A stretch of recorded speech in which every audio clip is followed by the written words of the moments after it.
Hello everyone. आज हम आपके लिए लेके आए हैं ज्योग्राफी का second chapter for 10th standard board SSC board students के लिए। Chapter number 2, location and extent. आज हम इस चैप्टर में पढ़ेंगे कि इंडिया का और ब्राज़ील का लोकेशन किस कॉन्टिनेंट में आता है, और उन चीज़ों को देखेंगे कि इंडिया का लॉन्जिट्यूड लेटीट्यूड क्या है, ब्राज़ील का लॉन्जिट्यूड लेटीट्यूड क्या है। आज हम वन बाय वन सब पढ़ेंगे, जो भी कंटेंट आपको इसमें शो कर रहा है। बने रहिए इस वीडियो में, आपको एक एक करके हम सब बताएंगे। ठीक।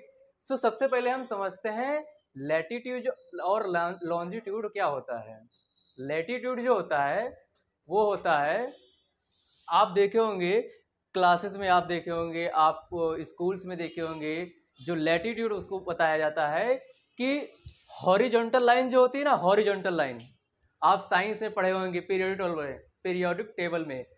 Horizontal imaginary line are called as latitude, vertical imaginary line are called as longitude. आप देख रहे होंगे कि ये जो लाइंस हैं, ये लाइंस जो हैं वो लैटिट्यूड हैं, मींस हॉरिजॉन्टल लाइंस हैं। अगर हम इस लाइन को ऐसा सीधा अगर ड्रॉ कर दें, ऐसा सीधा, तो ये जो लाइन हो जाएगी ये लॉन्जिट्यूड हो जाएगी, मींस वर्टिकल लाइंस हो जाएगी। आज हम पढ़ेंगे लोकेशन ऑफ इंडिया कहाँ है, इंडिया का लोकेशन कहाँ है, ब्राज़ील का लोकेशन कहाँ है। वन बाय वन डिस्कस करेंगे, ठीक है। इसको पहले रफ कर देते हैं।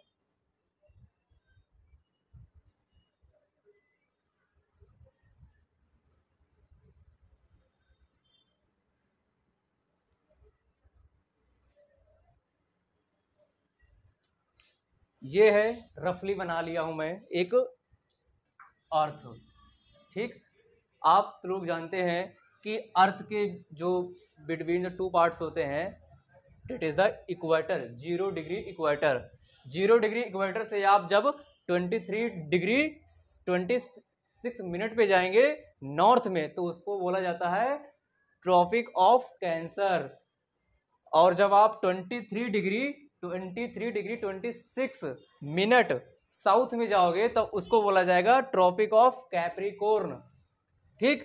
और आप अगर 23 डिग्री 26 मिनट नॉर्थ से और ऊपर जाओगे तो आपको मिलेगा 66 degree 34 minute north, means Arctic circle.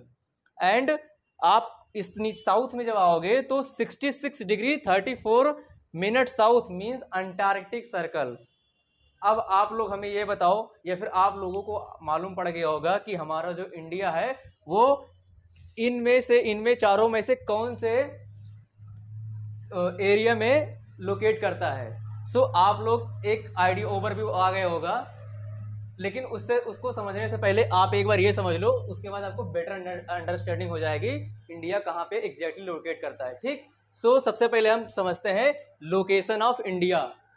India का जो लोकेशन है वो 8 degree 4 minute north to 37 degree 6 minute latitude है।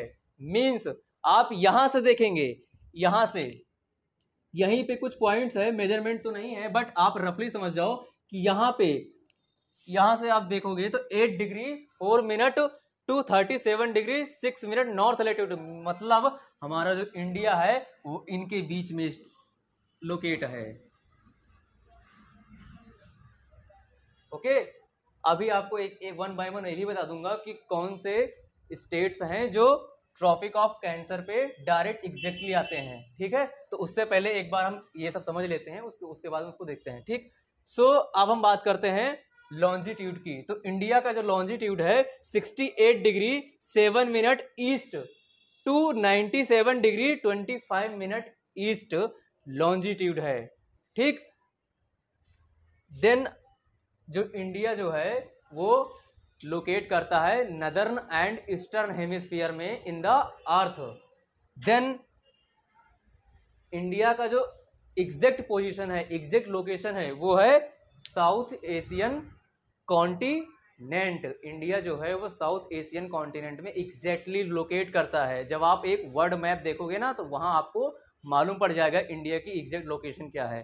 ठीक। अब हम ब्राज़ील की बात करें तो ब्राज़ील का जो लोकेशन है, लोकेशन ऑफ ब्राज़ील इसका जो लोकेशन है वो 5 degree 15 minute north to 33 degree 45 minute south, that is the latitude, ये ब्राजील का लैटिट्यूड है।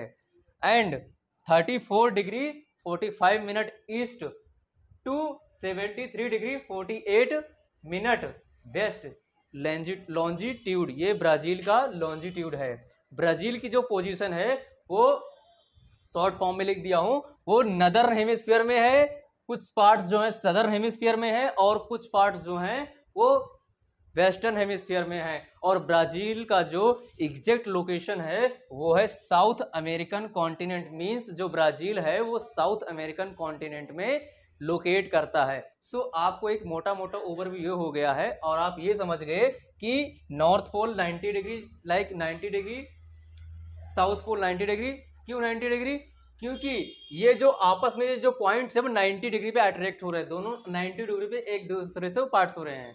ठीक, अब हम अगर बात करें तो इन दोनों के बीच में tropic of cancer and arctic circle, इन दोनों के बीच में हम देखेंगे पैरेलल ऑफ लैटिट्यूड, मींस आप लोग मैथ में देखे होंगे दो लाइन जब पैरेलल होती हैं मींस सिमिलैरिटी। सो आप एक बार देख लीजिए यहाँ पे पैरेलल लैटिट्यूड, यानी कि दोनों जो लैटिट्यूड्स हैं पैरेलल हैं। लैटिट्यूड क्यों? क्योंकि आप लोग समझ चुके हो कि लैटिट्यूड जो होती है वो एक हॉरिजॉन्टल होती है। ठीक, तो ये हॉरिजॉन्टली है। देन जो इसका हेमिस्फीयर जो है ये अपर पॉइंट्स में इक्वेटर के ऊपर वाला जो भाग है, जो पार्ट्स है उसको बोलते हैं नदर हेमिस्फीयर, और जो इक्वेटर के जो नीचे वाला भाग है मीन सदर पॉइंट उसको बोलते हैं सदर्न हेमिस्फीयर। सो आपको एक ये आइडिया हो गया यहाँ पे। अब हम बात करते हैं कि इंडिया और ब्राजील के बारे में थोड़ा डिटेल में। इंडिया जो आप लोग सब जानते होंगे, इंडिया जो कंट्री है वो ब्रिटिश का गुलाम हुआ करती थी पहले।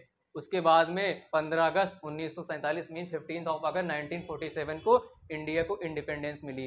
बट इंडिया को महात्मा गांधी कहते हैं कि इंडिया उस दिन इंडिपेंडेंट हो जाएगा जिस दिन लोगों को, कम वर्ग को लोगों को जो है कास्ट पिछड़ी जाति के लोग जो आते हैं, अदर बैकवर्ड कास्ट होते हैं, बाकी जो अदर ऐसे लोग जो होते हैं जिसको इक्वालिटीज नहीं मिलती है, जिस दिन उन लोगों को अच्छी इक्वालिटीज मिलने लगेगी, लोगों के समान देखा जाएगा सबको, उस दिन इंडिया इंडिपेंडेंट होएगी। ठीक, तो हम बात करें तो इंडिया जो थी आपको बताया कि 15 अगस्त 1947 को इंडिपेंडेंट उसको मिला। देन उसके बाद इंडिया ने बहुत सारे लड़ाइयाँ लड़ी, जिसमें से 3 मेजर लड़ाइयाँ थी, जिसमें एक 1962 Indo China war, 1971 Indo Pakistan war and 1999 Indo Pakistan war, जैसे कारगिल से नाम से आप जानते होंगे। ठीक, सो उसके बाद ऐसी बहुत सी लड़ाइयाँ आई जाएं, बट इन जो 3 लड़ाइयाँ थी वो बहुत फेमस थी, वॉर जो थी वो बहुत फेमस थी। ठीक, अब हम ब्राज़ील की बात करें तो ब्राज़ील जो था वो उसको उस वहाँ पे भी गुलामी थी, वहाँ पे भी स्लेवरी थी। किन लोगों की थी? पोर्चुगीज रूल था वहाँ से पुर्तगाल की रूल्स थे वहाँ पे। उन लोगों को जो फ्रीडम मिला वो 1822 में मिला।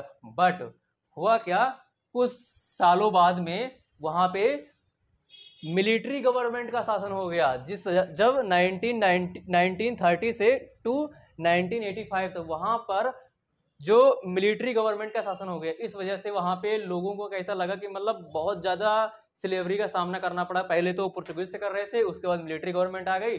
सो इस टाइम पे मिलिट्री गवर्नमेंट कहाँ की थी? आप अगर एक बार रिसेंट में देखोगे तो पाकिस्तान जो कंट्री, वहाँ पे मिलिट्री गवर्नमेंट थी। ठीक, सो ये था आपका ओवरव्यू सेकंड चैप्टर में, लोकेशन एंड एक्सटेंट।